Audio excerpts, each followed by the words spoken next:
Hello, yeah, hi everyone. Welcome to our live stream this evening. We're just figuring out some technical difficulties with our guest, and yeah, so I'll um, try to fix the technical difficulties first. But feel free to let us know in the comments where you're watching from, um, and yeah, let us know your name then. Thank you again for tuning in, and I'll be right back in a little bit. Thanks for your patience.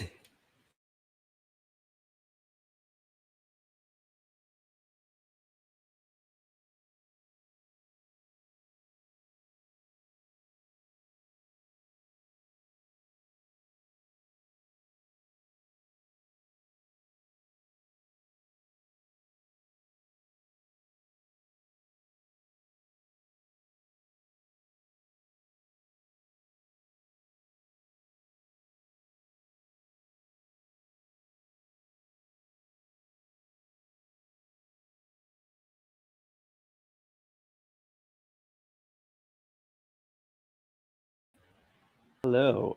So while we wait for our guest to log back in, um, I'll be sharing some things really quick.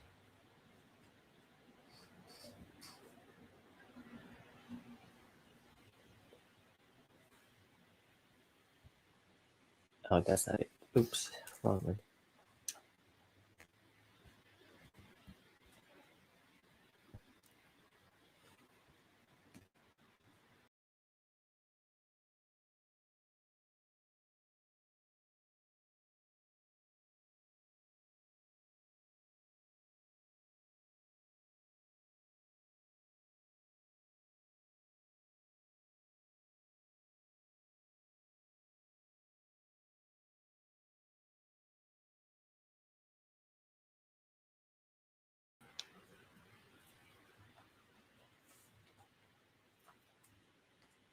Hello, everybody. Let me just share with you what's going while we wait for our guests. Where is the thing?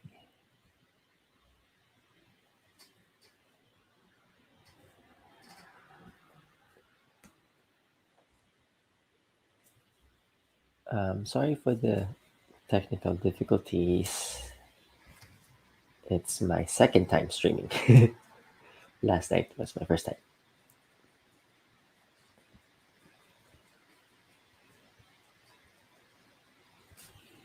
Yeah. So while we wait for our guests, let me share with you what we're doing tonight. Then, where did it go? Cool.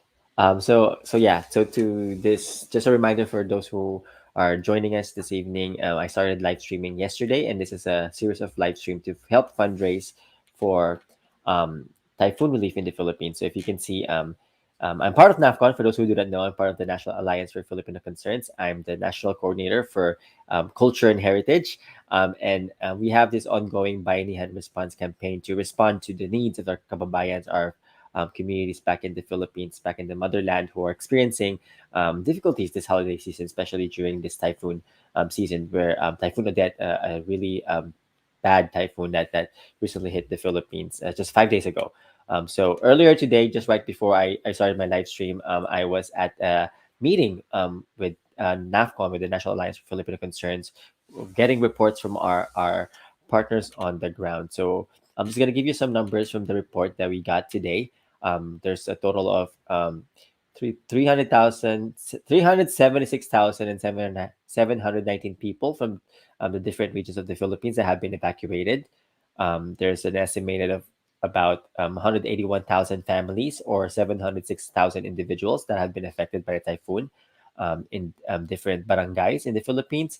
And 488,000 people have been displaced because of this typhoon. And this is just a few numbers. Listening earlier to our partners on the ground in the Philippines, we learned a lot of the what's really going on on the ground, what's really going on that we don't really see on our news or social media. For example, in Surigao, there's no fuel, there's no water, there's no electricity. In a lot of these places, there's no electricity, there's no fuel to reach the different communities that need help. in a lot of these places too, according to the community members themselves, the people themselves that were affected by the typhoon, is that they haven't even seen their government in a lot of these areas. The government in the Philippines have yet to reach these areas, but luckily for some of them, we have partners on the ground with NAFCON who are already there. So our main partner on the ground with NAFCON is the CDRC, the Citizens Disasters Response Center that was founded in 1984, and they've always been, their mission is to this disaster risk reduction instead of just disaster relief. So their main focus is really working hard with the communities to their goal is to prevent disasters from happening as much as we can. And they're present in a lot of the regions in the Philippines. They have 16 regional centers in different provinces across the Philippines, and there are partners on the ground who are helping the communities. Yeah, according to the report that we got today from our partners on the ground, a lot of these communities have yet to see relief from the government themselves. But yeah, so it's a lot of work, and the estimated right now, from what we heard from the report earlier, they're estimating that they might not even have electricity back in the next 2 weeks. So it's really dire situation, and for those who are able to help, I have the link on scrolling down below if you can see it, to donate to NAFCON's Typhoon Odette response fundraiser at tinyurl.com/2021 typhoons. And I'm gonna check how much we've raised, because last night, for all who joined us, maraming salamat. We were able to raise during the live stream. We raised over $300 to that goes towards a lot of our kababayans back in the Philippines. Yeah, so let me find the most current numbers.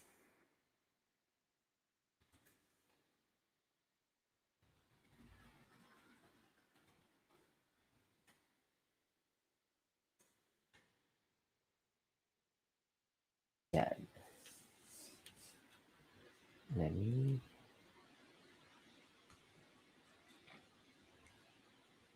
Oh, nawala yung.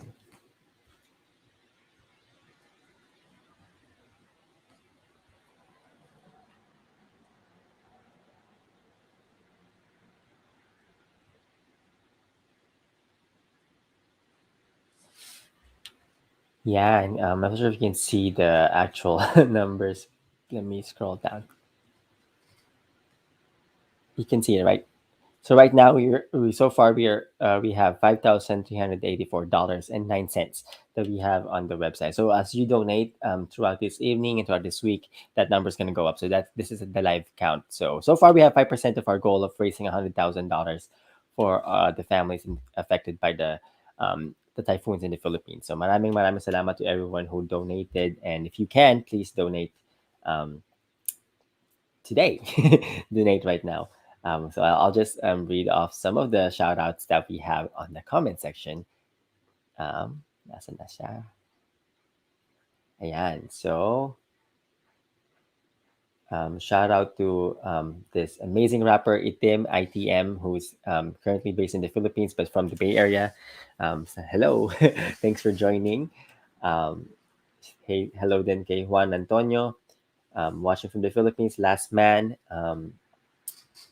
From Camarines Sur in Bicol, we have France. Hello. Marhay Namudto. From Malaysia, we have, I'm not going to butcher how to say your name, but we have Mas Yuhada Masri. So, terima kasih for joining us all the way from Malaysia. And then Leo from Long Beach, California. Ryan from Batangas. Hello, Ryan. Shemuel from the Philippines. Hello.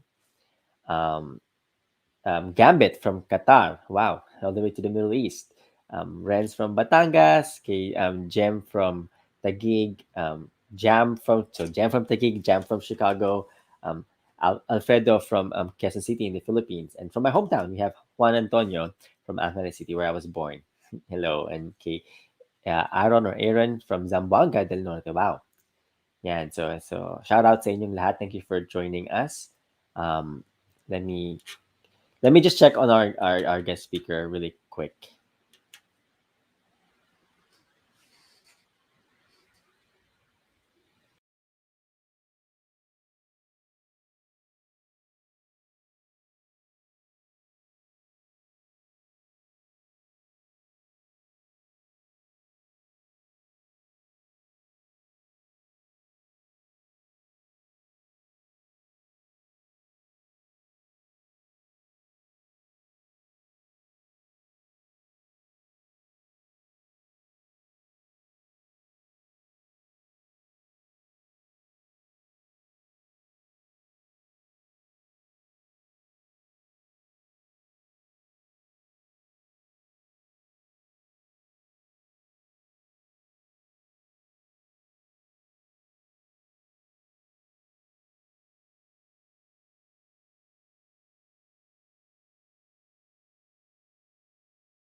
Ayan.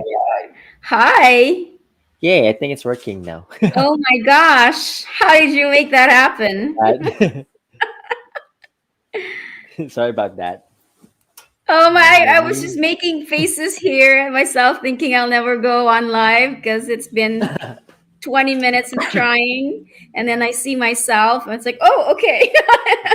I think it worked. And I don't know what I did, but it started working. Yay! yes, Thanks. Thanks thank for you. joining. Yes, yes, I am excited and honored and glad to be here and to be of help. I'm Yeah. I am calling in from the Patwin Winton Hmm. territory in Davis, Yes. California. So Thank you. Thank you for acknowledging that. Yeah, I used to live in Patwinland before too. Thanks.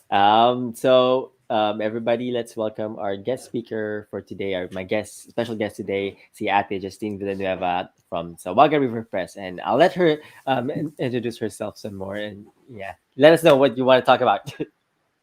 I was hoping that it'll be just Okay. Okay, so tell us. I guess we can start with telling us about yourself and the work that you do, because you do amazing work. For example, this two children's book that you published, and I'm waiting for the new one to come out. yes, yes, Yeah. yes, yes. So I do. That's my it's my passion project. My currently my side gig, as they say. But it's really my not so secret desire to really just do it full time and just run with it and be the thing that I do. But right now it is my side hustle. I am an attorney. I do bankruptcy law and do good work as far as obviously helping people out in that situation. But I started publishing when I first had my child back in. Whew, he's now 13 years old, so it's been a while, right? Yeah. This one, um, the first one. Yes. Yeah. Well, I did that when he was maybe 5 or 6 or 7, the mama. Yes. Wow. So it was just a personal project that I had kind of wanting Mm-hmm. to, commemorate the days that I was spending with my child. Yeah. And then along the way I learned the dire need for books that have Filipino American kids and stories. Yes. That's your family in here. Yes. Yes. Those are my two sons. And so yeah, it started out as a very personal project. And then that was going to be the end of it. But then my friends were like, Mm. you can't not have a second one because you have two children. Your second child will be like, why didn't you make a book for me? That's funny. So there has to be parity. And so Yeah. yes, and so we did the Jack and Ague, which Kirby here helped with, Oh, wait. There we and go. you have been you have been key to the Thank making you. of this book, Kirby. Thanks. Um, You yeah. did all the work. I just helped. No, well, the bye bye was a big part of it, so I don't know what we would have done without you. Thank you. So anyway, that's kind of a quick summary of what we're doing. Yeah. We're working on our third, Mm. and hopefully, it'll just be a thing that we do every Hmm. year. We come up with Yeah. a book at least. Wouldn't that be great? The money Yes. will just pour in. Yeah, help our small businesses and creators. Yeah. Yeah, and then the beauty of it is also celebrating our culture, our beautiful culture from the Philippines Yes. and in the diaspora. So the one thing I really love about your books is really, not just talking about the Philippines, but also the experiences of, people who are here but have roots in the Philippines and have the different experience. So maraming salamat for joining us. Yes. Walang anuman. Thank you. For people in the chat, feel free to ask us anything. Today, our main or overall topic for today are water deities and mythologies from the Philippines. So, yeah, so if you have any questions about this topic, yeah, so we'll just It'll just be more of a casual conversation talking about our different cultures in the Philippines. Yay! I actually I looked at the. Sorry, I'm gonna reach Go really ahead. here. When you mentioned water myths and legends, um, I looked at this book that I have. Well, I have a few of these Oh wow. uh, these books, the Lola Basyang Mm-hmm, books, mm-hmm. and anyway, this was the one that I kind of looked at because a lot of these are like the legend of the many of the rivers in the Mm-hmm. Philippines, and Mm-hmm. Yeah.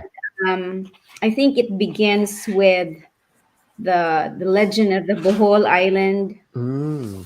So the from girl who Bohol, fell yeah. from the sky, and it just made me think about how one of the things I was thinking Mm-hmm. about was how like this specific one, for example, kind of has similar themes to the Mm-hmm. Sky Woman Mm. story, and the Turtle Island, and so Yeah. anyway, I, That's so have cool. you read this? Do you Not have yet. this book? Yeah, I don't think I have a copy of it yet. I'll put it to my on my to buy list. It's there. I'm always surprised because I always Mhm. think like, oh, I know most of these stories. Yeah. No, I don't. It's like, oh, There's I've never always heard of something that that. surprises us. Yeah. Yeah, yeah. Um. Anyway, and then I have this other one too. Oh, I used it as a stand for my laptop, so I can't move it. That was not smart. Anyway, I was just gonna show you the collection of the best Lola Basyang stories, which Mm, also okay. have a bunch of legends. Legends, yeah. Very entertaining Do you want to stuff. share what's your favorite from them? For the one that Mm, was leaning, I was kind of actually thinking of maybe reading a little bit of it. mm. Was uh, sorry, It's okay. I Go might ahead. move here. No Oh, did, worries. no, that's the warrior dance. Oh, okay. So here's the one that I was gonna Mhm. um, read, sort of. I don't know, talk about. It's called "The Sky, the Mhm. Sea, and the Bird of Prey," and how Oh. basically how the Philippines began. I won't read it, but basically the story is about how there's the sky and there's the sea and then Mm-hmm. there's the bird, and the bird's tired of Yeah. like going up or down, and so the Yeah. bird decides to start a fight between the sky and the sea, and then they do fight, and Mm. then in the process of fighting, they threw land, and then sky threw land, and then the sea They threw fought. water. They fought Yeah, and back. then eventually they had the 7,000 plus islands, Yeah. and that's how the Philippines began. And I just Yeah. thought that was really cool Mhm. because it feels so. Here's the one. Oh. Talking about Oh, there like we go. water related Yeah. stories. I don't know if you can see that well. Let me. That Yeah. looks Let like me. there's the bird, and then like the waves. Oh, okay. Hold on. The waves kind of just swirling up. Um, yeah. So what am I? Yeah. And then I think that's the only one. And then that's at the end was the island.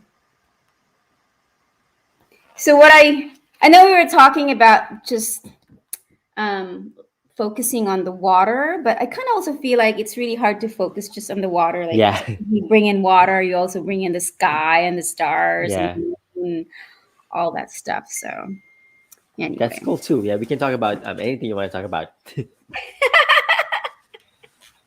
that's so much harder. Yeah. But yeah, thanks for sharing those. There's a lot of the different stories that I've heard too, involving the water, the sky, and then how the islands came out. after the water in the sky fought this battle. Yeah. Mm-hmm, So mm-hmm. yeah, thanks Do for you sharing.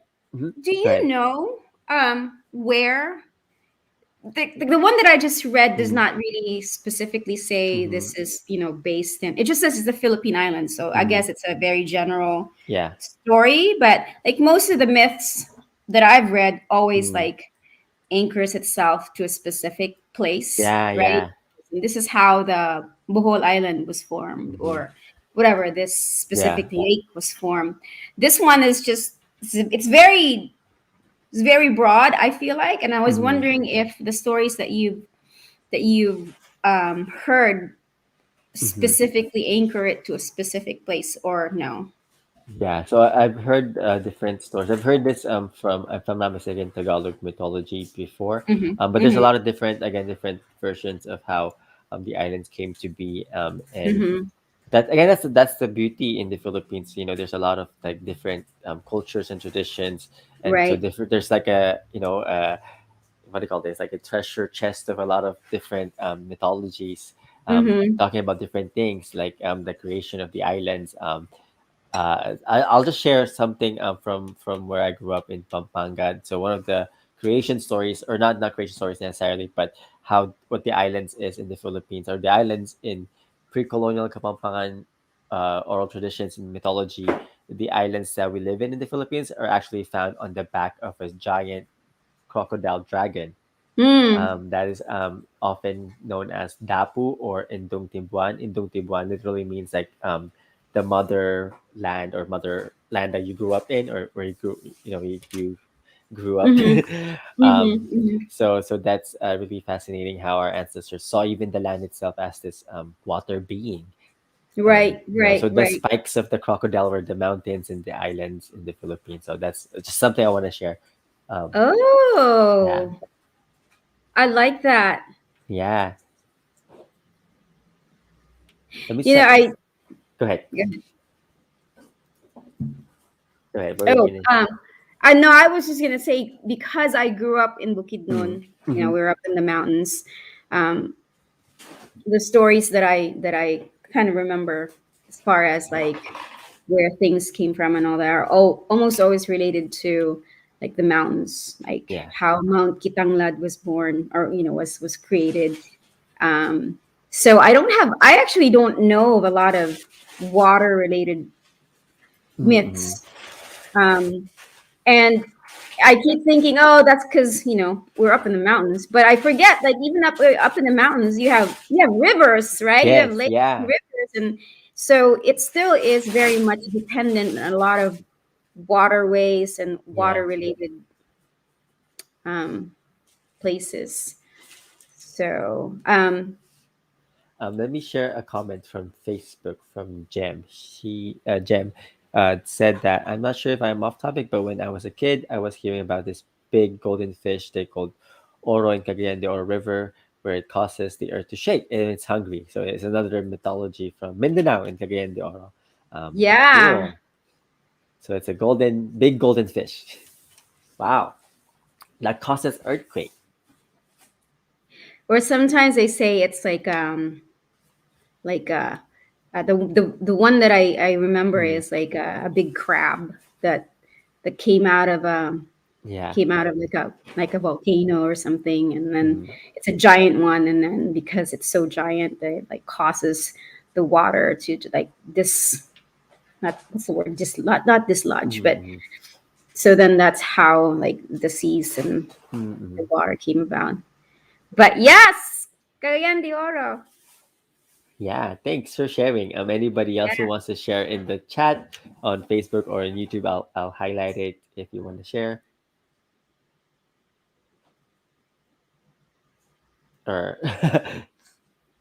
or if anyone, or if Justine wants to share another one after Justine, or anything that you want to share about your favorite mythologies from your childhood in the Philippines, or even now that you're learning, because a lot of these stories, like we learn it back then, and then we forget about it, and then we learn something new, and then we learn learn it Mm-hmm. again. Mm-hmm.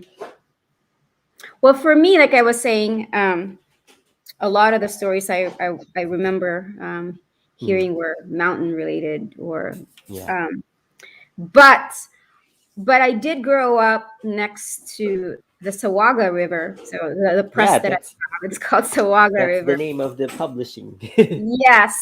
So I have a lot of good, mostly good memories of growing up next to the Sawaga River. Mhm. And so, but the thing that they always say is like, watch out, don't go there because there are Yeah. shokoy and there's like, they're like big giant carpas and they will eat you, if you go there because we love to go and like cut class Hmm. and then just go to the river and spend the afternoons there, jumping from boulder to boulder and, Hmm. whatever kids did.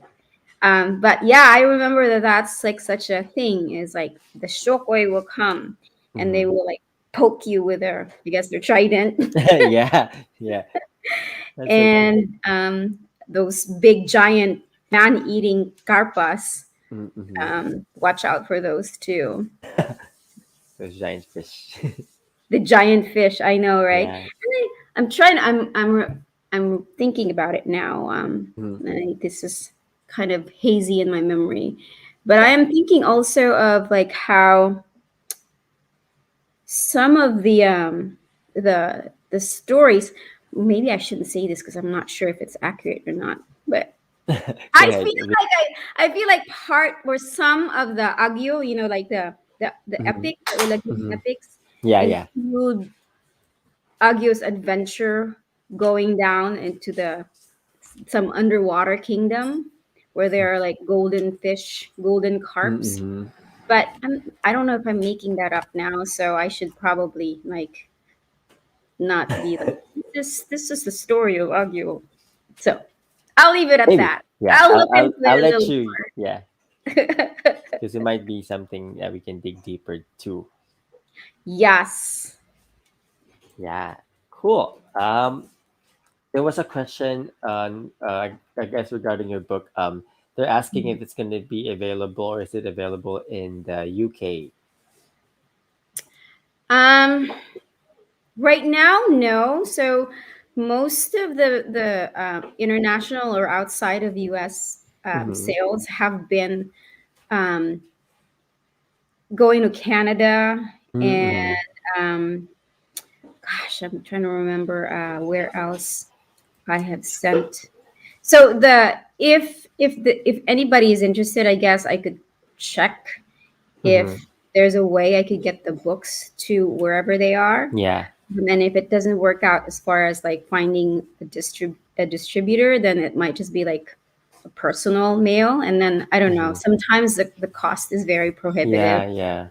and just depends on how much you're willing to pay for the Mm-hmm. shipping.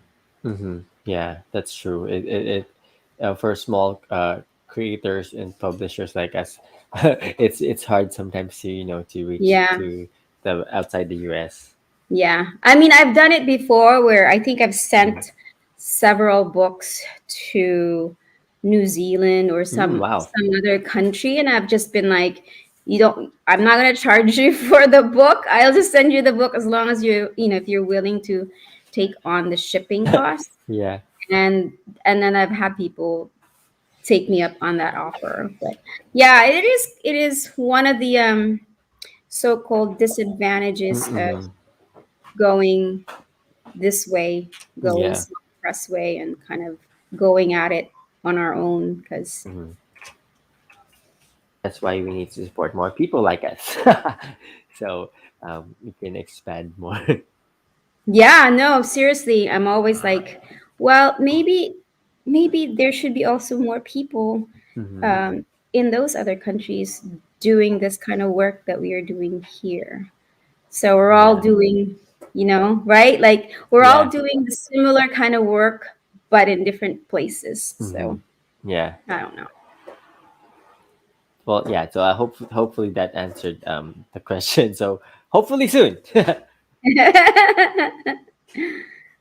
um, Let me see if other we can have other. There's a lot of questions coming in or comments. Um, there's a comment. My favorite is capre because hearing about them when you're young is scary, but hearing about capre when you're an adult seem more chill. And I love the Bigfoot parallel. So this is from Shinobi from on YouTube. So thanks for sharing. Yeah, um, I love the capre too.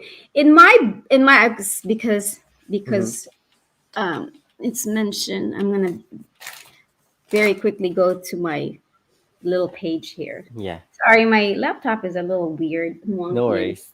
So It's okay. I'm trying to hold it. So here, like I was gonna say, okay, I'm gonna just show a little bit. So I have, of course, I Mhm. have the shokoy and the sirena here, and um, Yeah, I the see Jack it. and Agio books. I don't know if you can Oh see yeah, it. let me find it in my Um, cup. but the Capre, so I have this. This is my favorite book, and I've always wondered how kids like. Yeah, I've always wondered how kids like read this page because okay, well, let yes, me let me full screen you.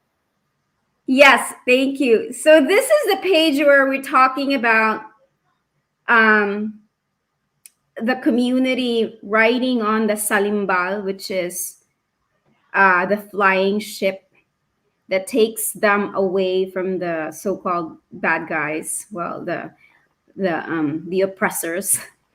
And so I had like not just the extended family of Jack ride the Salimbal, but I also had these like supernatural creatures that we have, right? Like so I've got here um a little aswang, like a girl aswang, but very cute.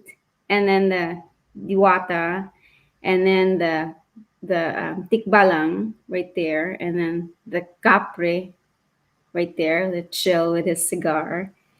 And I always wonder if like the kids like pick up on it and go like, why are there those kinds of? They're like, why are they there?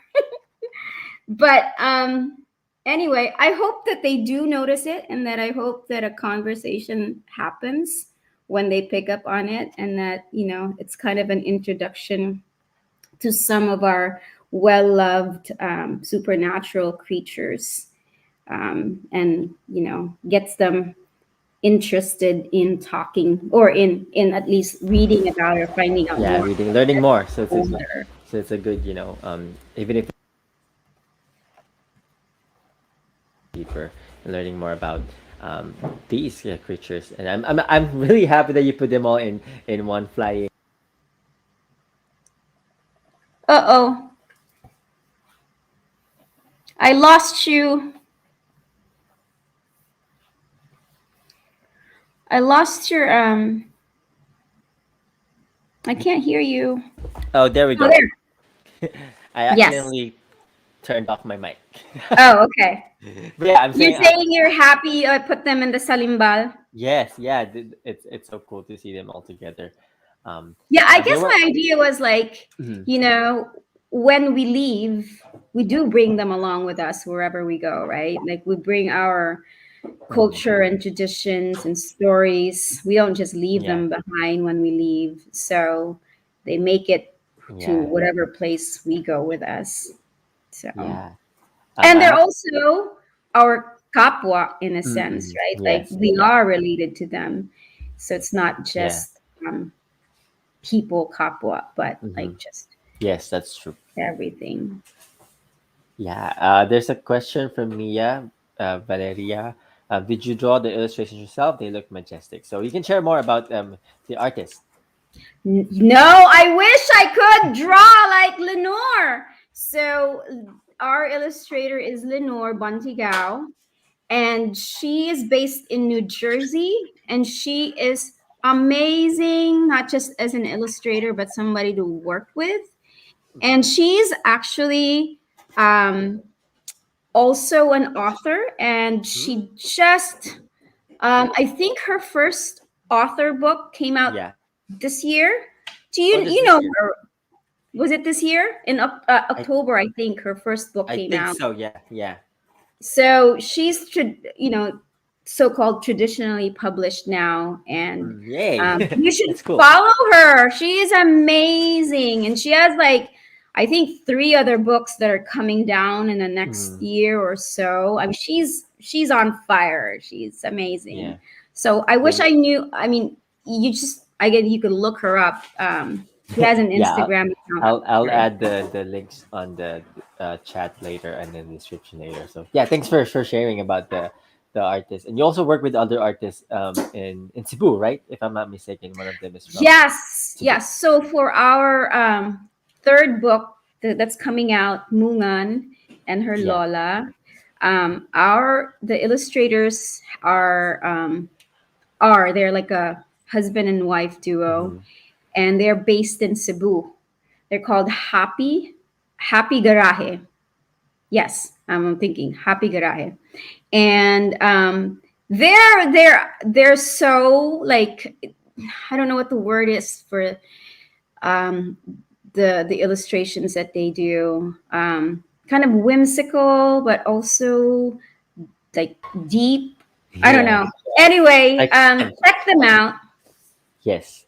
So I think I hopefully I spelled it right in the chat. Oh, From Happy Cebu. Garaje. Yeah. Oh, I don't know. Where is it? Oh, Uh, yes. And then also, so I actually, that's why I'm saying I'm glad we're doing this too, because mm. I had just received an email from them the other Oh, cool. day saying they were apologizing that, they were kind of off Yeah. schedule because, they got hit. They're in Cebu. They got Yeah, hit. yeah. Hopefully they're Their okay. studio, yeah, their studio got, I think, got destroyed. Oh no. And there, I know, I'm like, don't even worry about this, the Yeah, deadlines, yeah. like, As long as you're safe, yeah. prioritize. So anyway, I hope they're okay. And Hmm. but Uh check them out, check out their yes. work. Happy Garahe from Cebu. And Yes. oh. Someone's asking if these books are translated in Tagalog or English. From Nicolo Vergara. Nicolo C. That's a Yes, nice. I'm a C. I'm a C. Oo. Actually, yung pinaka first, si Mama Mama, it's trilingual. Yes, it's trilingual. It's Like, yeah. yeah.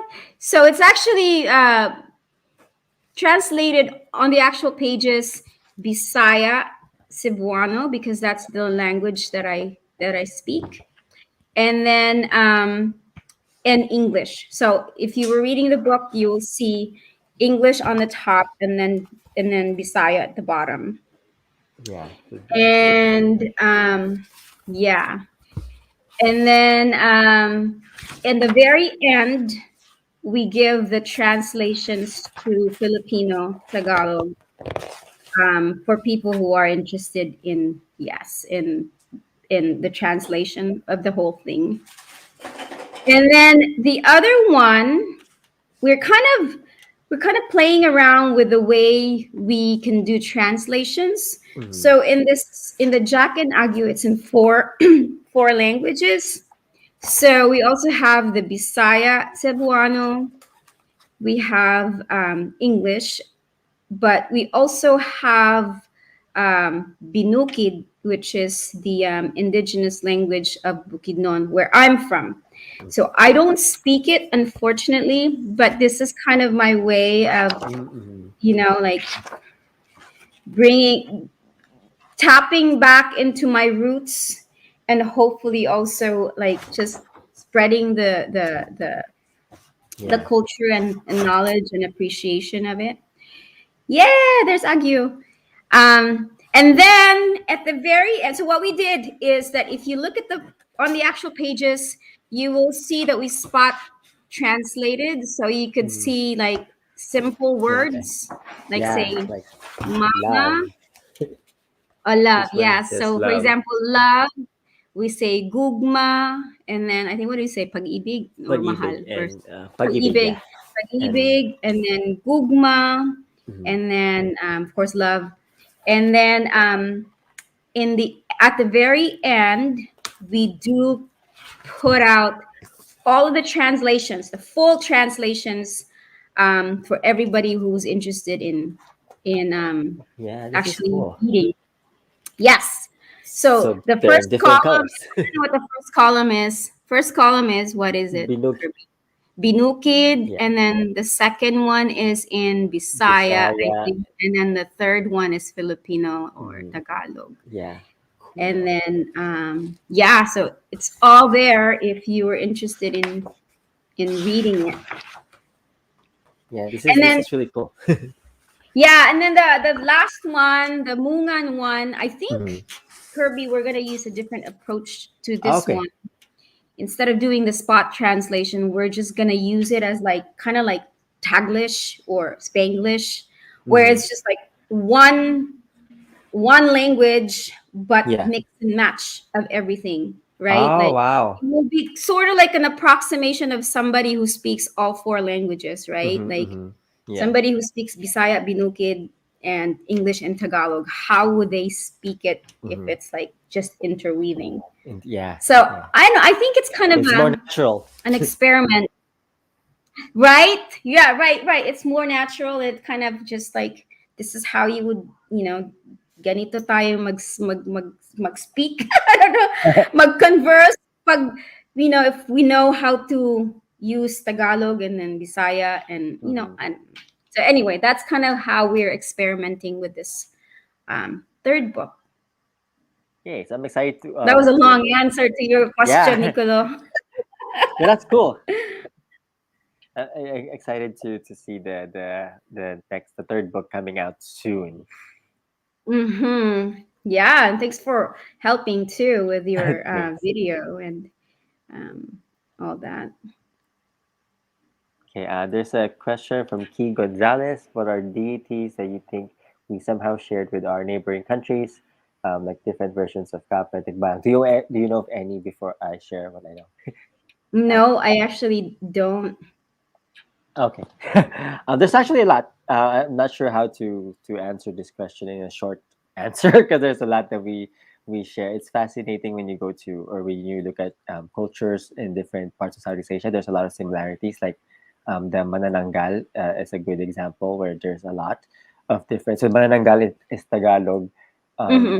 and Manananggal that we know today is just the half the body that comes out, or comes separates from the lower half the Hmm. body. In Kapampangan we have Mangkukutud, and the Mangkukutud in Kapampangan only the head that comes out. And so apparently the Mangkukutud with the only the head that detaches, it's very similar to the one in Malaysia, Indonesia, and even in Thailand. So that's like something that we just don't know, that we have a lot that we share with the different neighbors. Yeah. Hmm. So yeah, those are my examples. Hopefully that answered the question. Go ahead. What is it called again? I've never heard of this, which is amazing. So in Kapampangan, it's mangkukutud. Kutud is to sever, to cut. Uh-huh. In Malaysia, Indonesia, it's pinanggalan. In Tinanggalan. Okay. Yeah, and in Bali, it's leyak. I'm not Mm. sure how to pronounce the Thai one. I think it's kasu. I don't speak Thai, so but yeah, there's the different creatures that or yeah, the mythological creatures that we share. And is it similar as far as Mhm. like their predilection for Mhm. um men? Not men. uh, I'm not um, sure. I think that might be a Christian. When they try to spread Christianity in the Philippines, that might be a little bit of a distorted story. How because they did use, for those who do not know, when they introduced Christianity in the Philippines, they did use our own mythologies in the Philippines and kind of inverted the stories and made the good beings evil beings, so that our ancestors would flock to Christianity and abandon the other beliefs. So yeah, I'm not sure if that one is a direct result of colonialism, but yeah, good question. Good no, yeah, question I to love, ask. yes, I love questions like that.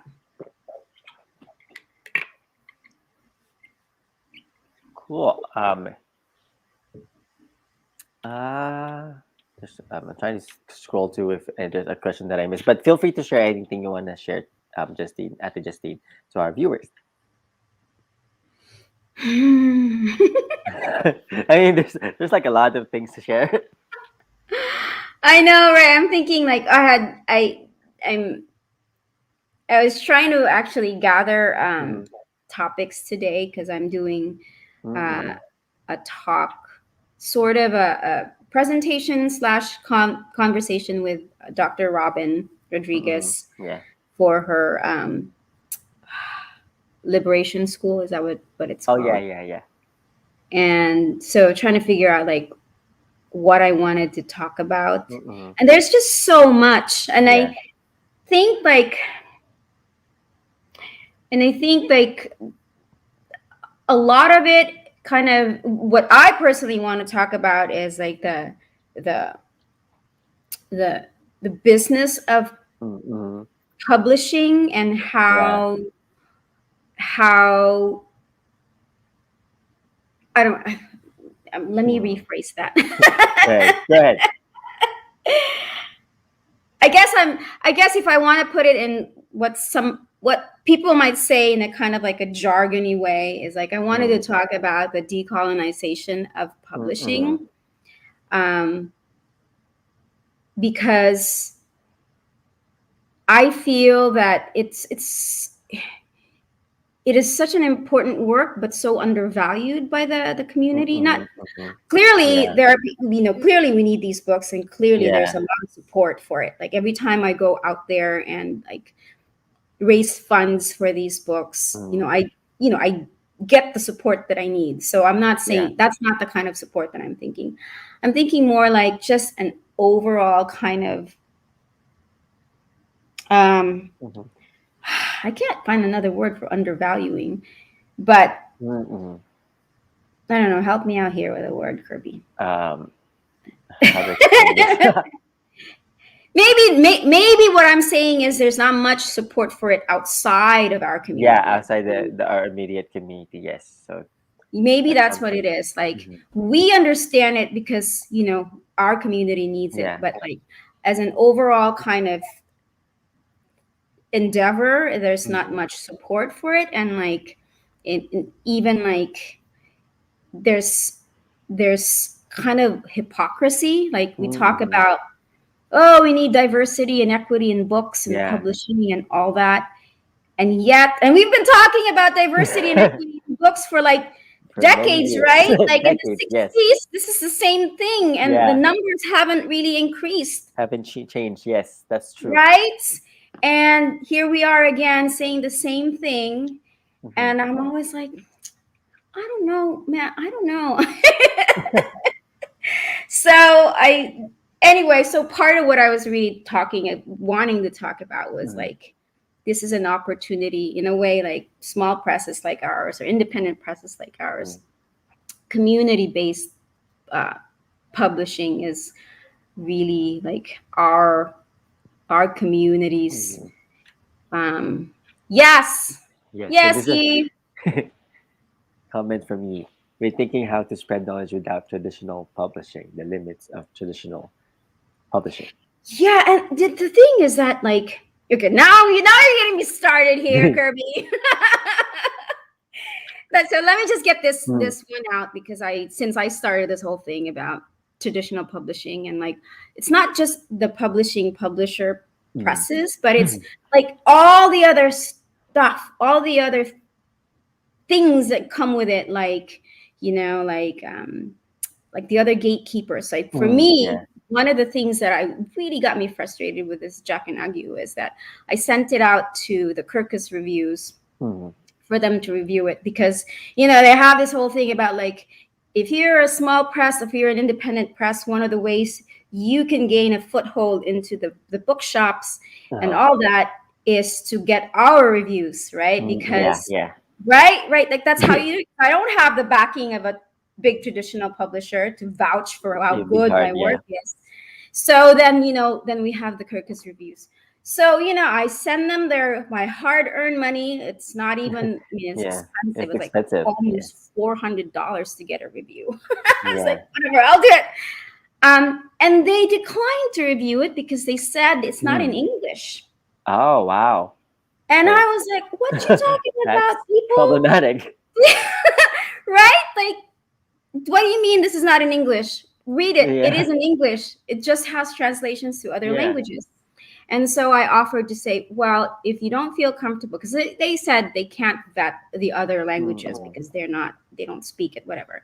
I said, well, yeah. I'll put you in touch with the Bukidnon Study Center, who, Mm, who speak this language, who is an institution on their own, yeah. blah, blah, blah. They can help. With them. Yes. Still no, they won't do it. Wow.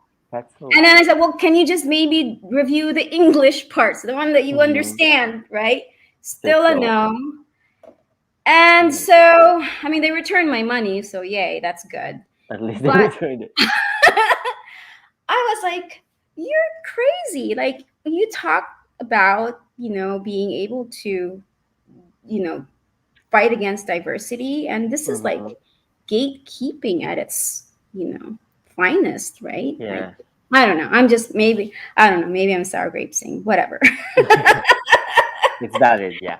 But I guess my point was that it's not just the press itself, but it's Mm, like all the other gatekeepers that are out there, yeah. and like the whole process is just It's just too much sometimes. it is. I don't know. Have you tried? I mean, have you tried going that route, Kirby? No, I decided not to because I've heard a lot of these stories that it was difficult. Yeah.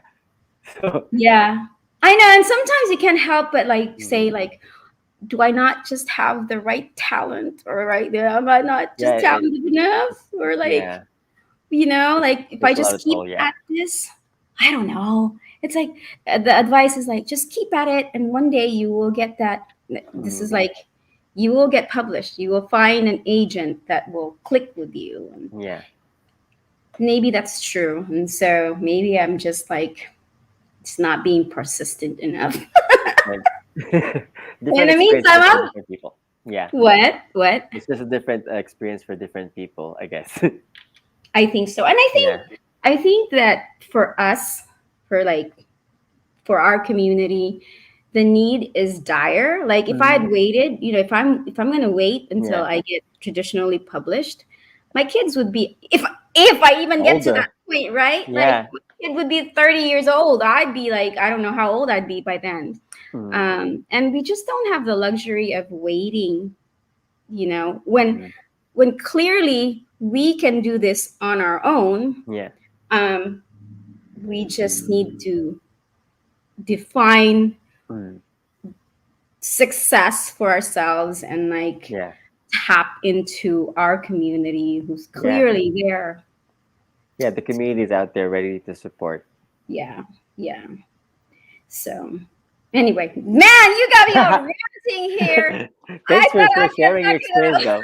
to That's good to know for a lot of the viewers who are not aware of how hard it is to be published when it comes to our kind of stories or our people's stories. It's hard to publish here in the US. Yeah, so yeah, yeah. And it's I hard. think actually, if I can just add one Mhm. more, it's Go ahead. not a rant, it's a positive note.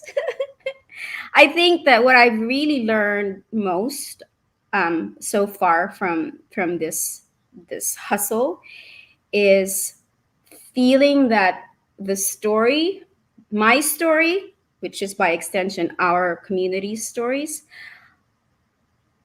are not worth it, but like are good stories. Like I walked into it thinking like, oh, like, oh, this is just kind of my story, and I feel a little bit, like it's just kind of a thing. It's small and like whatever, kind of not necessarily like I'm ashamed of the story, but I'm like, it doesn't really apply to everybody, so I'll just keep it here. Yung parang ganon, parang I don't know what the word is, but I think over the years I've just kind of Yeah, learned like our stories do matter, and they they do matter. matter Yeah, just as much as all the other stories out there in the mainstream. yeah, Um, media. and yeah, it's hard sometimes when it's not that it's there that um they don't matter. It's just that we don't know how the the people outside our community is gonna respond in where we are.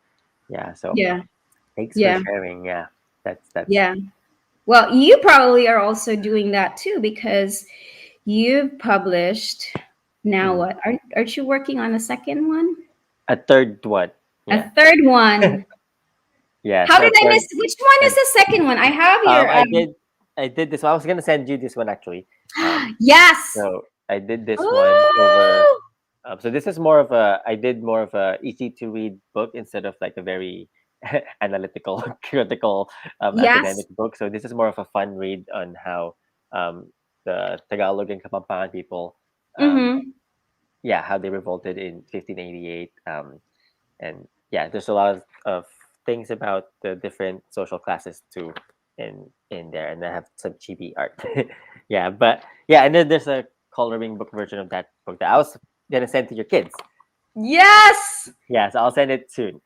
Yeah, so I love it. Wait, who did the illustration and the artwork? the artist was actually is actually a subscriber of mine, a follower of mine, on YouTube and Facebook. When I found him, he did my the one you can see up here, the Mm-hmm, little mm-hmm. mini me. So he did that first for me, and then I was like, oh, this is actually amazing. So I asked if he can do more, and then we just worked together in creating the other ones. Yeah. Nice. I love that.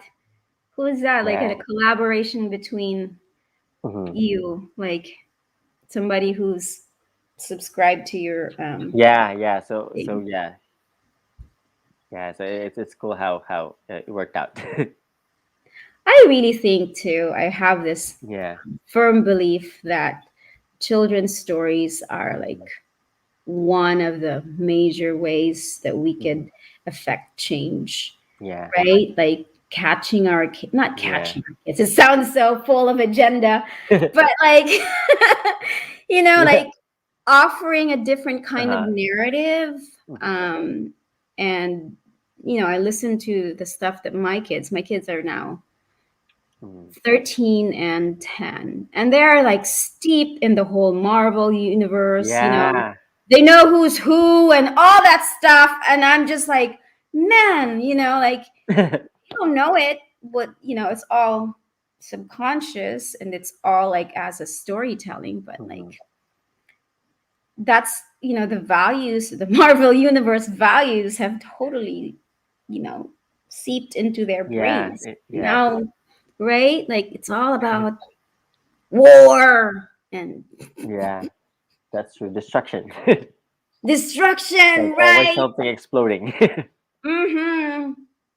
Anyway. I'm gonna read the comment from YouTube. Gwyneth. Gwyneth said, "When it comes to publishing, one thing I've always wanted is more published books that are written in by Byron and other editors' writings. Hope those will be supported by more people." Yeah, I agree. Yes. I hope to see more of those too. And yeah, it's hard to really publish these works, especially in the US. But hopefully, we get more creative folks to produce more. And people think it's a competition. It's not. Yeah. The more of us out there, the better for our community. The better attention it's gonna get to from the mainstream publishers. Maybe that realize like, oh, there's a lot that they Yeah. can tap Yeah. into. Yeah. Well, actually, I'm glad you mentioned that, Kirby, Hmm. because since I started doing these books, Yeah. I've had not a lot, but s- enough people Hmm. asking me about whether Hmm. they could publish their books as well through the press, Yeah. and I'm always like, I feel like the help that I could do is not necessarily to publish Hmm. their books, because it is hard to publish, Yeah. right? Like one book, I will need to raise like Yeah. thousands of Yeah. dollars, right? Like, Hmm. but if I could help people figure out how to do it themselves, like how to publish Yeah. these books, and just start out, start slow or start small, and kind of just gain the experience of publishing their own Mhm. things, I think that would be very That'd be, powerful. yeah, You yeah, have like you're saying, like all these little efforts, you put them all together, and it's like one yeah. giant thing. That's Um, true. Hmm. so I'm always encouraging people to find out if they can do it, because sometimes people just want to write the stories, like Yeah, right, yeah. like they just want to be do the creative part, which not to say that the writing Hmm. the rest of the work is not creative, but Yeah, right, like some people are like, I just want to write the story and be done. I don't want to deal with the marketing and the distribution and yeah. all that stuff, which is totally understandable because it's hard work. But anyway, there's something to that. That's true. Yeah. For those who want to do similar things, we encourage you to do so. And it's just, it's a lot of work, and it's a lot of struggles, but it's worth it. Yeah, yeah. And Yeah. therefore, at the end of it, it's always like the money is like the big part of it, right? Hmm. Like it costs a lot. Yeah. Yeah.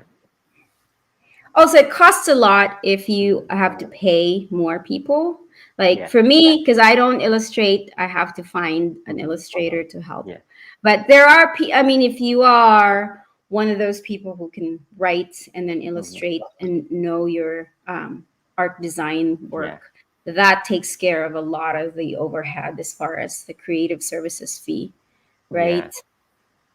Um, so I guess since we're talking about the process of writing a book and publishing a book about our people, our stories, I guess if you don't mind sharing, how long, on average, or how long does it take to write the book, and the whole process, just for those who are interested in in doing something similar, like for example, your first one, So Mama. the first, yeah, that, well, the first one, because it was the first, took a long time Mm. because Yeah, not only was I learning the process and the the industry. process, right, the craft, Yeah. the industry, and even really like the courage and Hmm. like the the confidence Hmm. of being able to say, okay, I'm going to write this and Yeah. not feel like, shoot, I shouldn't do this. Like that was like a longest, I think out of everything, that was the hardest, to get to a Yeah. point where I feel like I'm going to do this. Like I trust in this Hmm. story, even though the story doesn't follow what a creative writing major might say it requires. It Yeah. doesn't have the beginning and then the Yeah. conflict, and then you resolve the conflict. It doesn't have there are also plenty of things that you could tell yourself to convince yourself that it's Yeah. not um, as good. But just to get to that part is key. And then, so like, if you want to look at the editing process, that could take, depending on you know how fast you work. I think for mine it averaged like 6 months or so, Mm-hmm. going back and forth with the editor With the once I editor, yeah. kind of have actually written the first draft. Yeah. And sometimes it takes a long time to get to that first draft. Yeah. And then the work itself, as far as the illustration, probably I'd say between 6 months to a year. Mm-hmm. Oh wow. But again, this was my first time. Mm-hmm. I went through like three illustrators to Oh finally get. wow. Yeah, because it was like I hired one, and Mm. then like something happened, and then I hired another one, and then anyway, I learned from all those attempts. um, so I say for the first one it took me about 2 years. Mm-hmm. um, Lots of lessons. And then the second one, probably I'd say like, that probably took about a year. Mm, okay. And then this third one probably will be about less than a Listen. year, a little more. Yeah, because, like, we sort of know what we need to do. Like, even just figuring out, like, oh, how do I get the Library of Congress Mm-hmm. in this book? Like, Yeah. it takes a while, right? Or like, Mhm. how do I even do the ISBN numbers? Like Yeah, all these it's a little lot of like things, tedious work that right? people And don't and see then behind the scenes. and then you have to rely on other people's time and schedule Mhm. to do all that stuff. And then things happen in your life, Yeah, like, and then you have a typhoon, right? Which yeah. knocks down your illustration studio. And Mhm.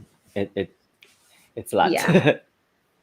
Anyway, but it's a very rewarding Mhm. endeavor. If anybody of you watching out there is feeling like they might want to um, Do try something. it. Yeah. Yeah. I totally encourage it. And I'm happy if anybody wants to reach out and ask about process Mhm. questions and all that. So, Thank you. Thanks for yeah. sharing your experience. It's a lot of work that a lot of lessons that we can learn from your experience too. And you Thanks. know what's so crazy though, Mhm. Kirby? I know, Yeah. I don't know how, I know it's like an hour and 15. So this is going to be my last thing if you choose. Okay. Right. It's kind of crazy to think that when I think about this work that I've done, I feel like Mhm. such a newbie, like, oh my God, Mm. I've only had 3 books and I've only been doing this for how many years, blah, blah, blah. But when I go out there, like, and then I get questions from people who want to do the same thing, I am reminded of how it felt like when I was Mm-mm. starting out, and there was really no one, like Yeah. no one, at least in our community, to ask questions from. And so in a way, like I feel like Yeah. I'm the expert, which is so strange. But because we're lacking, at least at this point, Hmm. of people who are doing this, like the so-called mentors, Yeah. um, I'm happy to share, but I don't want to be the only one out here doing this thing. So Yes, we need more. join everybody. We need more children's book that Yes, shows our yes. people and our our kids where they can see themselves.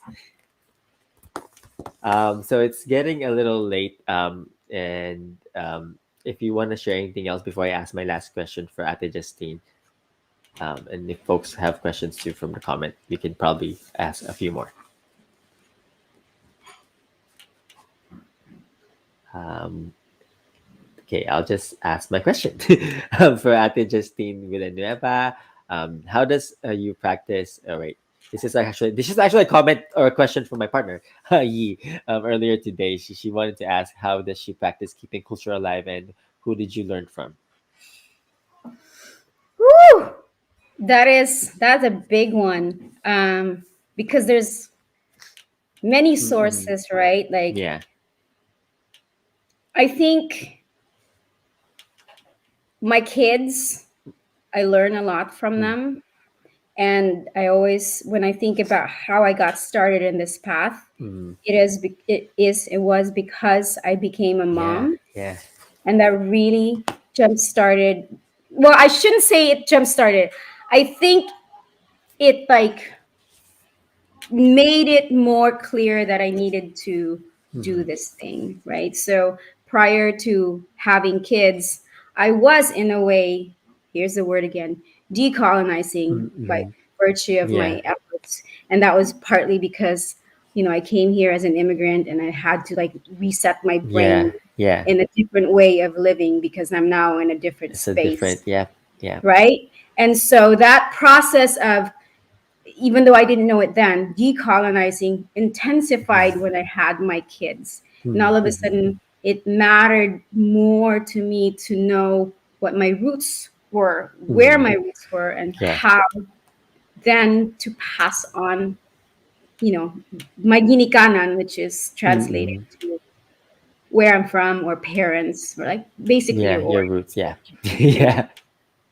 Yeah. And That's true. so I learned a lot. I mean, I really did learn a lot from my kids, and just not I'm I'm not suggesting you have kids just to have it, but like just being around kids Mm. and just seeing It's how they think and how they yeah. It's feel and amazing. how Yeah. they, right? It's like Yeah. they really do, unless they've been like somehow coerced and Yeah.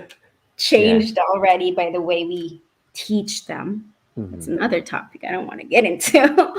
They really do like very so-called refreshing way of looking at things. Yeah, And if so we they just have different allow perspective. them, It's more what do you call this? Um, like a fresh perspective. right? And if we just allow them to have that instead of like do Mm, this, do that, we might be at a different spot. We might, yeah, get to a different spot in our lives. Who knows? yeah. But I also learn a lot from the Center for Babaylan Studies, Yes. Ate Lenny Yeah. Strobel, and not just from her, but like Mm, the whole just community. yeah. Mm-hmm. And they really shone light Mm-hmm. on that path and like just the Babaylan tradition of like leaning towards Mm-hmm. healing and Yeah. wholeness and how we kind of care and being in a relationship with each other. Like that is a big thing for me because Yeah. I had to relearn that as well. So, and then just, I was going to say the irony, but maybe Mm-hmm. it's not the irony. Maybe this is where the path is going, Mm-hmm. because I am now more connected to my Bukidnon Mm-hmm. family and friends and roots than I've ever been before. So I've been, I immigrated when I was Yeah. 17, like a long, long, long time ago. And for a Yeah. long time, I didn't even, that was like, see you later, I'm gone, like, and I think part of that is back then in the 90s, before the globalization of, Mm-hmm. Mm-hmm. when you leave your home, you kind of think that's it. You never go Yeah. back, right? Yeah. We didn't go back and forth before. We kind of just thought this is it. And so, anyway, and so that was kind of a thing that happened. Mm-hmm. And that's helped me figure out more of my culture, Yeah. the one Reconnect. like, and Mm-hmm. my grandmother who was Bukidnon, and Yeah. remembering how she was and all the Mm-hmm. lessons that she was teaching that I didn't realize she was teaching. Mm-hmm. So I don't know. I hope that answers the question. I did. I think it did. It's a great answer to the question. Um, so I'll highlight some of the comments, but before I do that, I'll actually put your website on the screen. So that's where you can find more about Ate Justine and her amazing work, her books. Because somebody asked too, where they can find your books and where they can order your books. So you can go to Thank the website. you. Yeah, Sawaga River Press. Sawaga River is where Ate Justine grew up, next to the river in Bukidnon, if I'm not mistaken, right? Right, right, right, right. Yeah, I'll highlight some of the comments before I let you go because it is getting super late and you're a mother. Oh my gosh, um, it is 9 o'clock. it is, yeah. It's I bedtime soon. didn't realize it. I'll highlight one from my partner Yi. Her comment was super proud of you, mostly you, and producing work of knowledge for so many people who are yearning for more information on Filipino history and culture. So, yes, thank you, Ate Justine, for opening doors to a lot of our kapwa in the US. Yay. And thank you for this time too, Kirby. Yeah, and here's another one from Naomi. One inspiration for I guess young aspiring writers and illustrators. Students' books are important and beautiful. Yay, you're an Yes, inspiration out there. yes, yes. I never had them when I was growing up, Mhm. It's but not too late. making up Now for it. yeah, now you're the inspiration for the younger generation. Yeah. So I guess one more comment from Gwyneth. Do you think a type of topics you cover in your books should be implemented in education in the Philippines too? Because I do. So that's from Gwyneth. So yes, Yes, totally agree. again, one more pala from Gwyneth then. What Ate Justine felt is so relatable. I'm not even living in a foreign country, but it's so important for me to teach our true roots to the younger folks. In Gwyneth's case, the younger siblings, and Ate Justine's her children. Yes. Yay! Yay. Thank you, Annette. Maraming salamat for everybody who asked question. And I'm gonna let Ate Justine go because it is pretty late. Oh my gosh. I hope everybody, I don't know. I hope everybody got something out of Mhm. that. Yeah. Fun and inspiration and Thank you. Thank you for sharing your experience and your knowledge. It is yes. very inspiring for a lot of us. All right. Thank you. What do I Salamat. do? What do I do, Kirby? Do I I like? guess I'll take care of it. Don't worry about it. All So right. maraming maraming Okay. salamat. Bye everyone. Maraming Bye. salamat. Salamat tungkay. Thank Daghang you. salamat. Thank you, Ate Justine. Okay. So I'll take a quick break. I might still have, I guess, 30 minutes for me to stay on. But yes, so again, thank you everyone for joining us. And I'll give updates on the Typhoon Relief Fundraiser in a little bit after the break. So yes, be right back. That's the name break.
Hello, welcome back to me.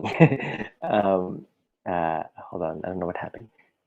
Uh, so salamat again for everyone who's tuning in and who tuned in.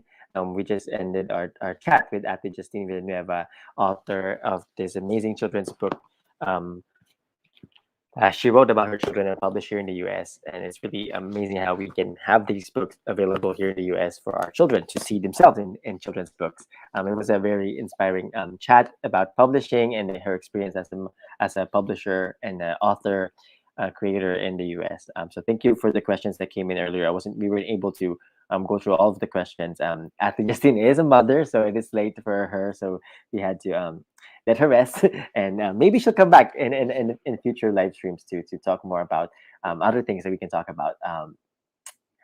So yeah, so comment again, comment in the comments below or wherever you're watching. Comment where you're watching from, and I'll read some shout outs while I go through some updates from our fundraiser. So as a nation fundraiser update.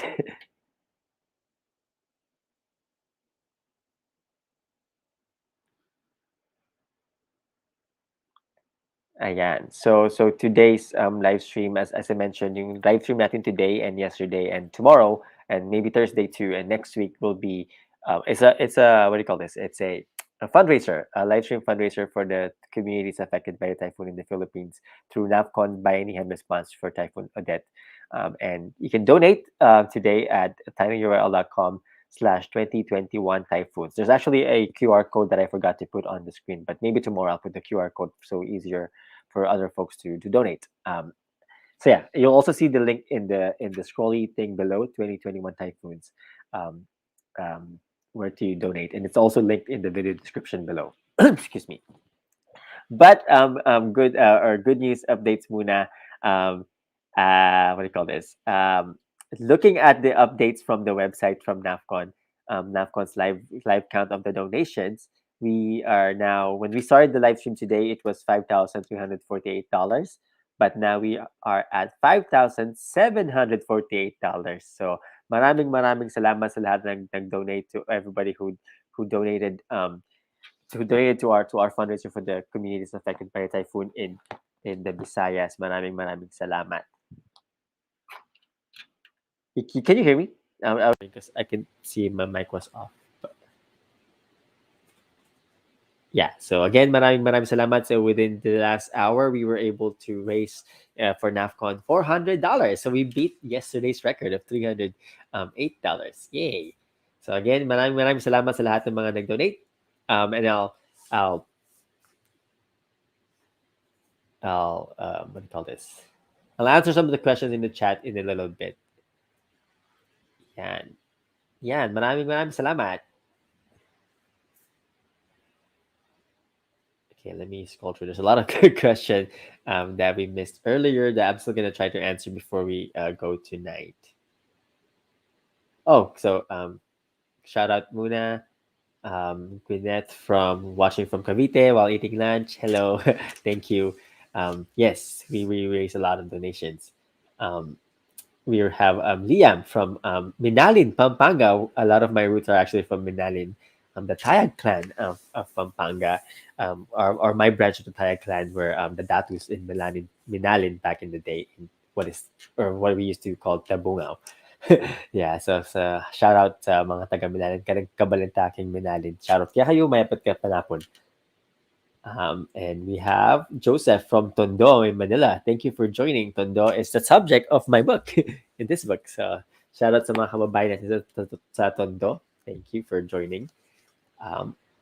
Yeah, so I guess we're gonna we can still chat for a little bit longer. I have maybe 25 more minutes till I end this live stream, and then we'll come back tomorrow.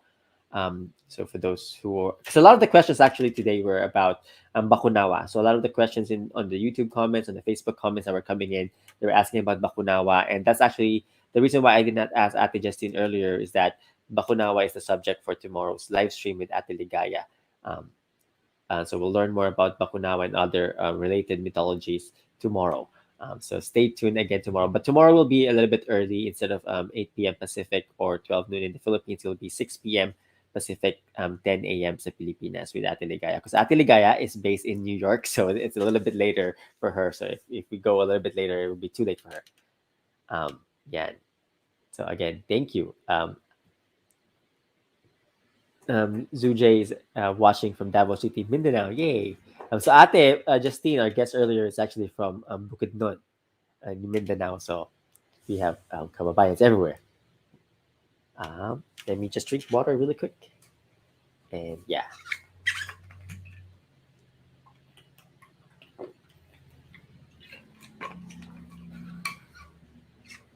there was a question earlier of the different what do you call this, water deities or water gods and goddesses in the Philippines. I forgot who asked it, but I missed it now. But yeah, so that was our topic for today. But we ended up talking about a lot about publishing, the experiences of Ate Justine about publishing, and it is very inspiring how she worked hard to publish children's book about our people here in the USA, which is, it's really hard to publish a book in the US when it comes to subjects that are not mainstream, or that are brown kids. And she talked about how she was rejected by different mainstream publishers because the book itself is um, in English and in Filipino and Bisaya. So for her, it is heartbreaking to hear that, but she persevered, and now she has her third book coming out. So maraming salamat again to Ate Justine. Maybe we'll have her back once her in the coming upcoming other live stream. But again, the question earlier about the different water deities in the Philippines, there's a lot. There was a question too if the different Filipino people shared the same gods and goddesses, the diwatas, or same mythologies. The short answer is yes and no. So some of the mythologies are the same, but some are actually different. So when we look at the Philippines, kung titignan natin ng Pilipinas, we shouldn't look at it as one big, thing that everything is the same. So it's different traditions, different deities, different gods and goddesses that our ancestors had. So for example, the Tagalog gods are different from those in Kapampangan, even though they're next to each other, and it's also different from those in Bicol and Bisaya, although some of them are the same and similar. For example, Bakunawa is found in the Visayan mythology and also in the Bicolano mythology. So, um, yeah. Oh, I found the question. So, sino-sino ang mga diwatang tubig sa Luzon o Visayas? So, who are the diwatas, the deities of water in Luzon and Visayas? So, I'll try to name a few that I can remember right now. There's Amansinaya, of course, the goddess in Tagalog of for fishermen. That's from Tagalog culture. Amansinaya. There is in Kapampangan we have Lacandanum. Lacandanum is literally it means the god of water. Lacan is God or Lord, and then deified king, or in this case a god. So Lacandanum literally means the god of water, and that when fun fact pala, in Lacandanum, the Kamampangan god of water is actually a mudfish. So it's interesting how our ancestors saw their different deities in different forms. So for example, again, the Lacandanum was a mudfish or bulig in Kapampangan. So ano ba yung mudfish sa Tagalog? I think I forgot. Mudfish. Let's look it up. As in Kapampangan, it's bulig. And it's not hito because hito is catfish. Dalag. There we go. So in Tagalog, it's dalag. So Lacandanum, the god of water in Kapampangan culture, is a mudfish or a type of dragon that looks like a mudfish. So it's kind of a interesting fusion. And we'll learn more about dragons tomorrow, especially Bakunawa and other moon-eating dragons in Philippine mythologies, with Ate Ligaya from New York. Yeah, so dalag is the Tagalog word for mudfish or bulig in Kapampangan. Um, da, da, da, da. Ano ba ba yung I'm still trying to think what other water deities that I can think of. In Mangyan, in Hanunoa, Mangyan, they have Apu Danum or Apu Dandum, that deity in the river, if I'm not mistaken. There's Magwayan in the Bisayan mythology, who is the goddess of the winds and the sea. Um, so it's actually a major god or goddess in the Bisayan mythology, si Magwayan. Maybe we can ask Ate Ligaya more tomorrow because she knows more about Visayan mythologies too. So we can definitely ask her tomorrow about Magwayan and other mythological deities in our culture. Um, yeah, ano pa ba? I'm still thinking. There's a lot.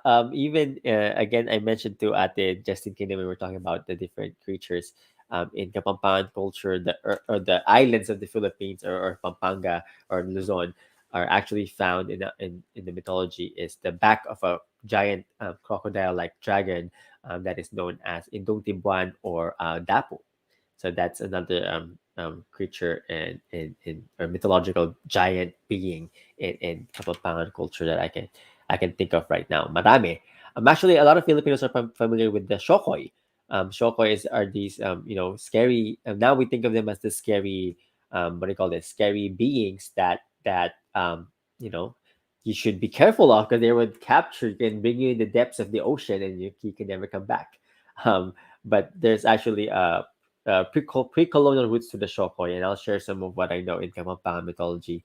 So in Kapampangan mythology, a shokoy is actually called a suiki, and it is actually related to the Chinese water demon. So it's like a mermaid-like spirit that is instead of being feared by our ancestors, um, what do you call this? Um, Suiki or Shokoi were actually back then before colonialism were the spirits that can ward off diseases who live in the water. So they're not evil spirits back then. They're actually a mermaid-like spirit that could ward off diseases. So a lot of our ancestors, when they needed to cure their disease, they actually asked the help and prayed to the Suiki in Kamampan or Shokoi in Tagalog. Unfortunately, today Shokoi we see them as these evil monsters in the water. Yeah,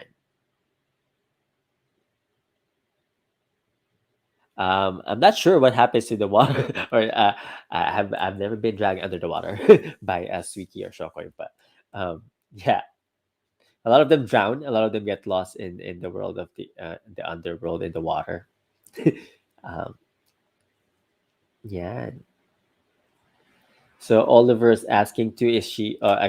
This is Maguayan. Is she also the god of death and the ruler of the Visayan underworld? And yes, from what I know, yes. And we can clarify more this with Ate Ligaya later.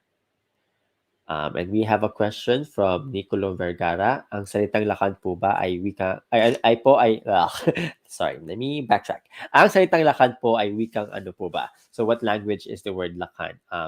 So today, if we study the history of the word lakan, it is primarily used in Kapampangan and later on adopted in Tagalog. So in Kapampangan, lakan, it has roots from the Hindu Buddhist mixed with indigenous beliefs in Kapampangan mythology and society.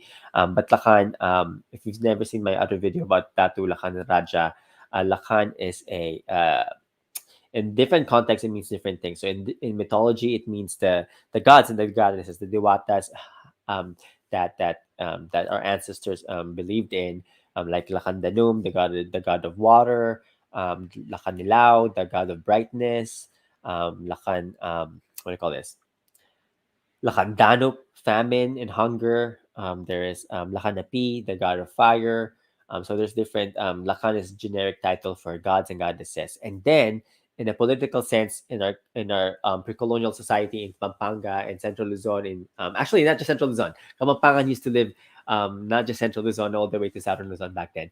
But in pre-colonial society, Lakan is the title that the paramount ruler of Tondo uses. So the ruler of Tondo back then is known as Lakandula. Lakandula literally means now we translate it as the Lord of the Palace, but it literally means the God of the Palace. So Lakandula is a title; it's not a name. So that's. I hope I answered a little bit of the question about the word Lakan. It is very interesting word because we don't see it in other parts of the Philippines or other parts of Southeast Asia, even though it's related to some other words. But yeah, so Lakan means a lot of things, or like mostly deified diwatas and devarajas or god kings, god queens in pre-colonial societies. Ano pa bang? Gwyneth shared when it comes to water beings, one thing she can remember or they can remember reading about is Magindara or the scary water monster in Bicol, I think. Yeah. So I have heard of that too. Maybe we can ask Ate Ligaya tomorrow. Yeah, so I'm not as familiar with Bicolano mythology, but I hope I am. Or I hope to learn more. Yeah, thank you for sharing. Ano pa ba ang ating maraming ako na-miss na questions kanina. But shoutout muna kay Ivan Montero from Porac, Pampanga. Shoutout from Porac. Maya Payaldo, kaya ka.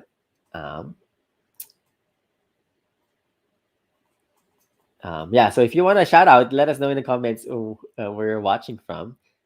And we had people earlier from Middle East, from the Malaysia, from the Middle East, in Qatar, in the UK. So let us know in the comments.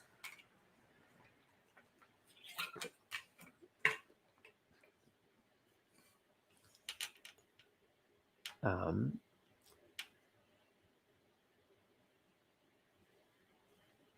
sorry, I'm trying to catch up with, with all the comments that I missed earlier. Ang dami pala.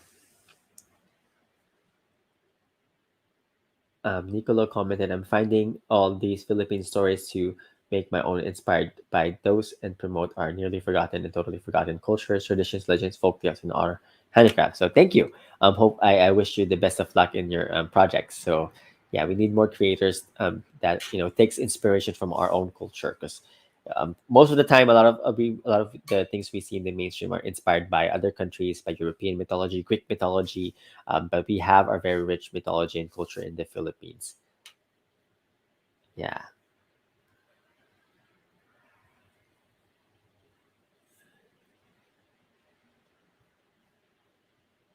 cool. So from Imos Cavite, si ang liit, hindi ko mabasa ng maayos. Is it Dave Isalat? Shout out from Cavite. Masyadong maliit yung font, hindi ko mabasa yung baybayin. I'm not sure which the marks are. But yeah, thank you. Shout out din kay Suzaku Segura. Thank you, Kuya Kirby, for informing us of our rich history. Thank you, Suzaku. Child of the Sun returning from Toronto. Hello. Wow, you're still awake. It's late in Toronto. Thank you for joining us. Yeah, and see Karen from San Jose, California, just 2 hours away from me. Hello, Karen. Welcome. Thank you for joining us. Um, yeah.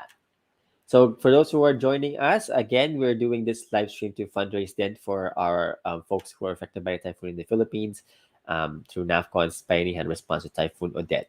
And you can see the link right scrolling right here. tinyurl.com 2021 typhoons. Yeah. Oh, another one from San Jose. See Mr. E from also from San Jose. Shout out from San Jose.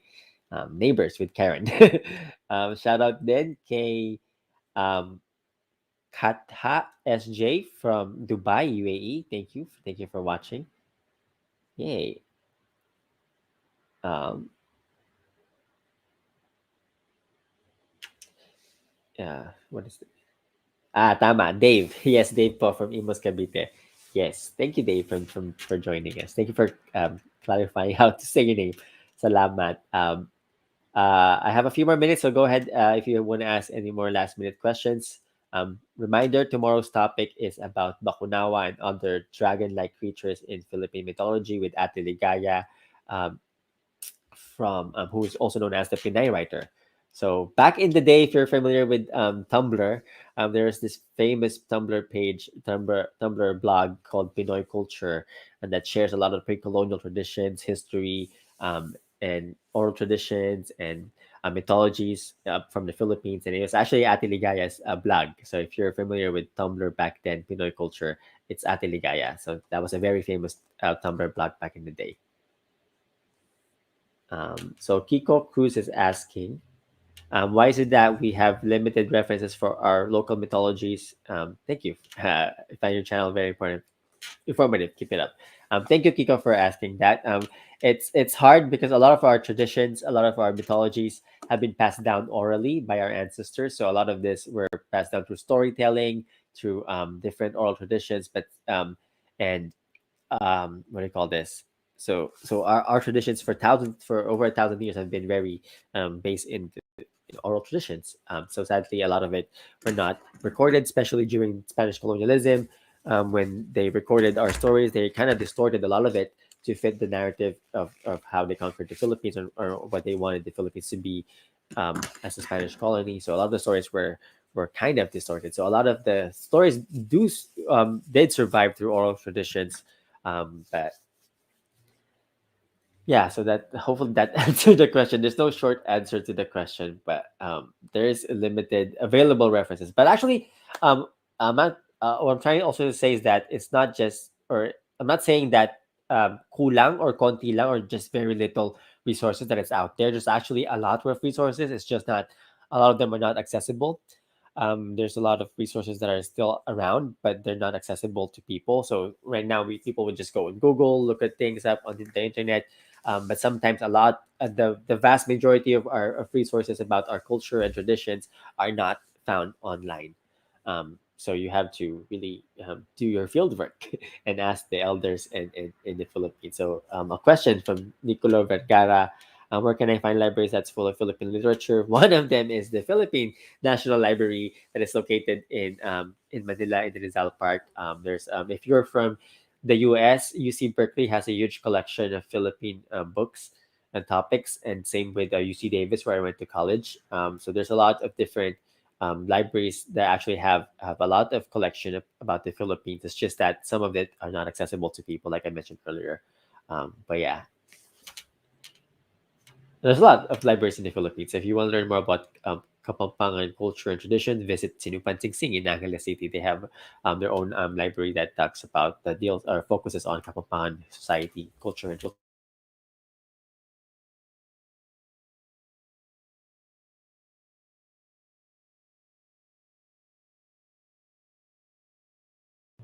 Can you hear me now? Not unplug your mic.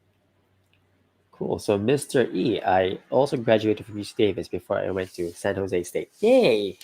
Fellow Aggies.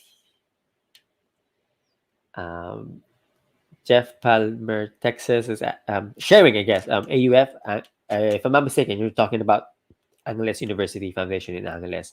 Also has a collection of Kapampangan books.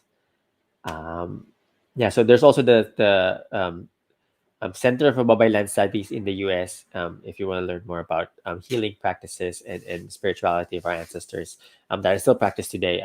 Center for Babaylan Studies in the Bay Area in California also has a lot of resources.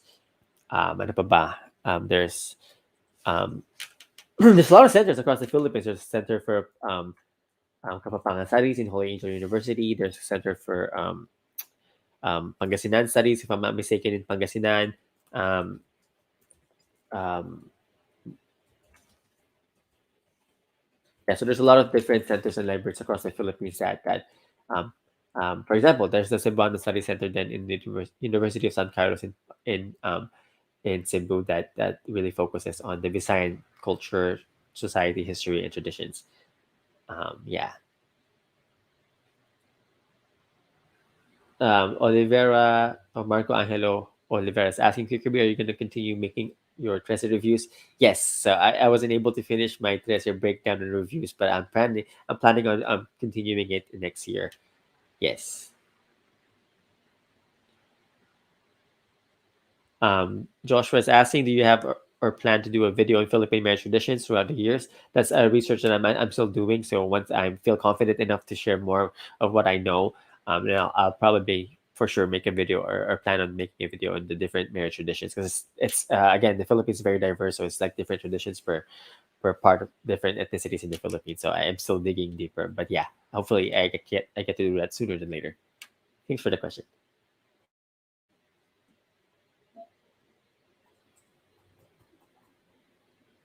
Question from Gabriel Pijo. Are you in the US right now? Kuya, yes, I'm in Sacramento, California, the capital city of California.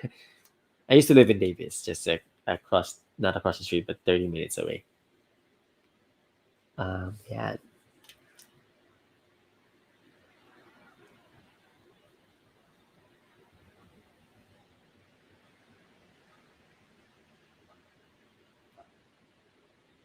yes, Sacktown.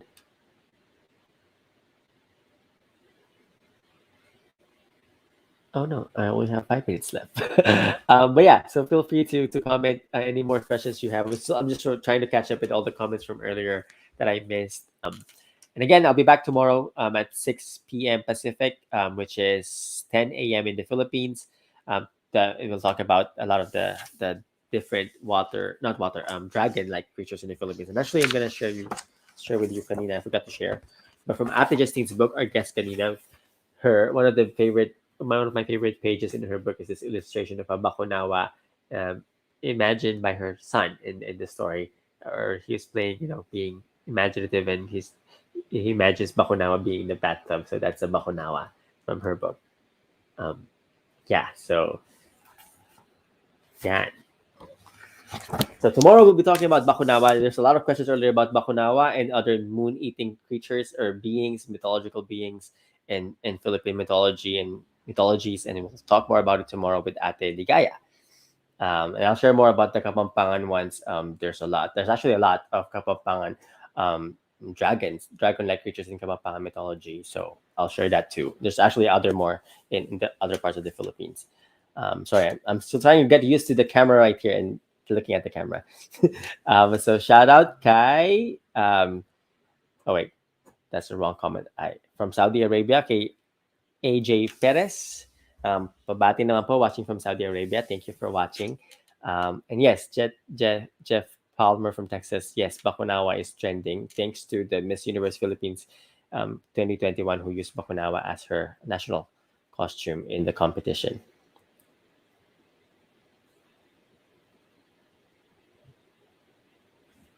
Yeah. Yes, so Shade Gray is looking forward for tomorrow's stream. Yes, I am also excited to learn more from Ate Ligaya tomorrow.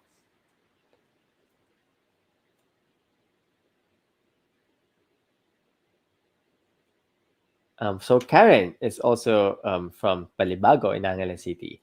I grew up in Balibago. So yes, hello Karen. I didn't know you're from Angeles too. Any good book recommendations I can buy for my kid about Filipino mythology? Um, in the US, you should check out Archipelago Bookstore in San Francisco. They have a huge collection, a big collection of different books for children in that that is about our people. So check out Archipelago Bookstore too, or in if you're in San Jose, Ugat Clothing. They have I'm not sure what they have right now, but they also have a collection of books about Filipinos and Filipino mythology. So check out Ugat Clothing in San Jose or Archipelago Bookstore in the Bay Area. Hopefully that answers your question. And hopefully in the future, I also get to write more of my own books about different mythologies in the Philippines. Thank you, Karen. Dakala salamat.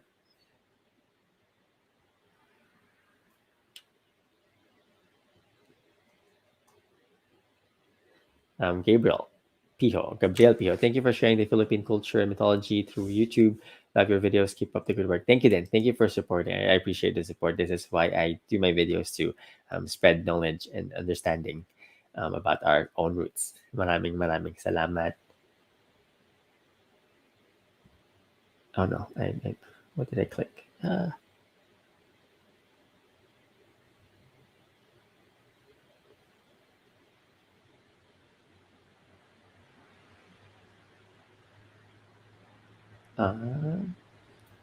oh, hala, malapit na palang matapos ang aking live stream. Maraming maraming salamat again for everyone for joining our live stream tonight. And we'll be back again tomorrow with Ate Ligaya to talk more about the Bakunawa, the dragons, and the different dragon-like creatures in the Philippine mythology. Because there's actually funny. It's funny because a lot of Filipinos actually think that there's no dragons in Philippine mythology, but there's actually quite a lot. In Kapampangan mythology alone, where I grew up, I can count five from the top of my head, five different types of dragons. And then there's also, of course, the famous one, Bakunawa from the Visayas. So there is a lot of these dragons that we just don't know about, but we will learn more tomorrow with Ate Ligaya. Um, maraming maraming salamat. Again, we were able to raise $400 today. Let me actually refresh the screen. $420. So, meron $20 na nadagdag. So, yeah, maraming maraming salamat sa lahat nag-donate. Um, Okay, cool. There's a comment from STEM Milk Kirby. I remember you from Skyscraper City Forum back then when you were still a teenager. Yes, I used to be active in a forum called Skyscraper City, which is a lot about urbanism and urban development and architecture. And I was very active in the Philippine section of Skyscraper City. Yeah, so that's a long time ago. That's more than 10 years since the last time I logged in. So maraming salamat for remembering. Um, Here's a book recommendation from Juan Antonio. If you're in the Philippines, you can get the book in Lazada called Mga Nilalang Nakagilas-Gilas, a collection of mythology from other parts of the Philippines. Yeah, so there's a lot of books then in the Philippines. So actually, if you're in the Philippines, you're luckier than us in the US because you have more access to these books and cheaper too, in different bookstores in the Philippines. Thank you for the suggestions.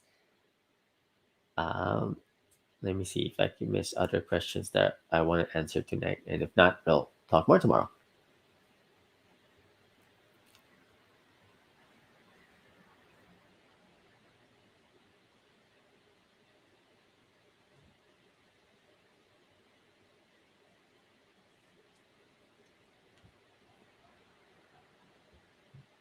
Okay, so I guess that is it for us tonight for our live stream tonight. Thank you again for joining. Ulit, ang ating live stream this week and next week is a fundraiser for the survivors and the families affected by Typhoon Odette in the Visayas. And I'll just share a little bit of what we heard from our partners in the Philippines.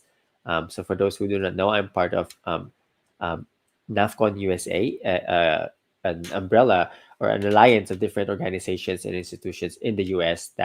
Um, that addresses the concerns of the Filipinos in the U.S. and in the Philippines. The fundraiser is for Typhoon Odette, people who are affected by Typhoon Odette, and from what we heard from our partners in the Philippines was that a lot of the communities are still suffering because they don't have electricity, they still don't have signal, they still don't have fuel. So maraming pa talagang nangangailangan ng tulong sa Pilipinas. So maraming salamat sa lahat ng mga tumulong sa atin at nag-donate. So thank you.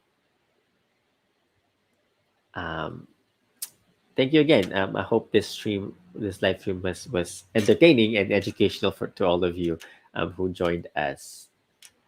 Um, yeah, and again, before we go, update for our live stream today, we were able to raise $420 on top of the $300 that we saw or that we raised last stream last night or yesterday in the Philippines. So yeah, maraming salamat ng malaking tulong ang every penny counts, like what we say. Every penny really counts in helping our kababayans in the Philippines.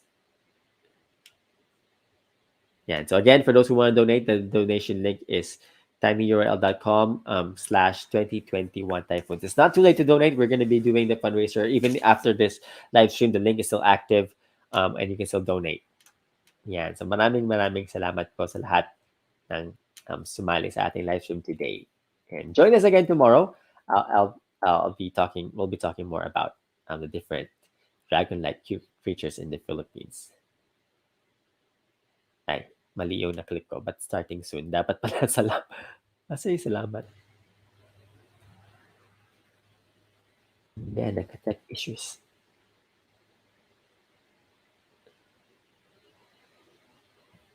Sorry, I had tech problems. But yeah, good night sa lahat ng mga nanood. See you again tomorrow.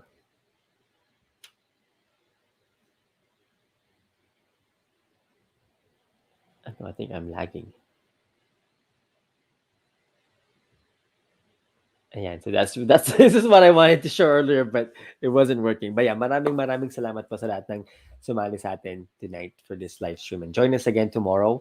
Again, it's going to be a little bit earlier, so 6 p.m. in the Pacific or California time, and it will be 9 p.m. in New York and 10 a.m. in the Philippines. So see you tomorrow with Ate Ligaya. We'll talk more about the mythology of Bakunawa and other dragons in the Philippines.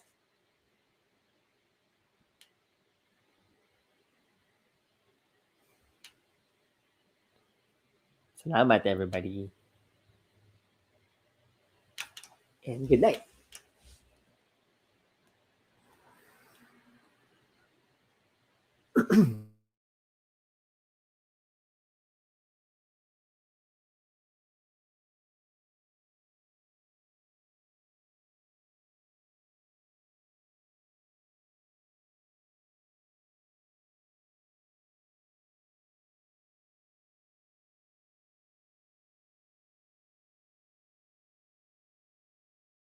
Oh, by the way, before I forget, so for those who saw the interview with Ate Justine Kanina, if you're interested in supporting her books, again, the website is Sawaga River Press.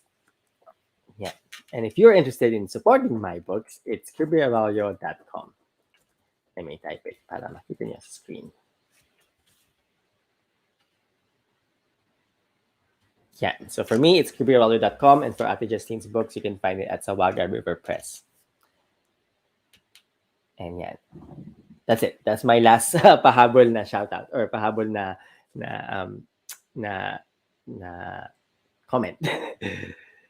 Yes. So good night. Magandang gabi sa lahat ng mga nanonood natin sa US at sa Pilipinas. Magandang araw, magandang hapon. Thank you again for joining us. Maraming salamat. See you all tomorrow.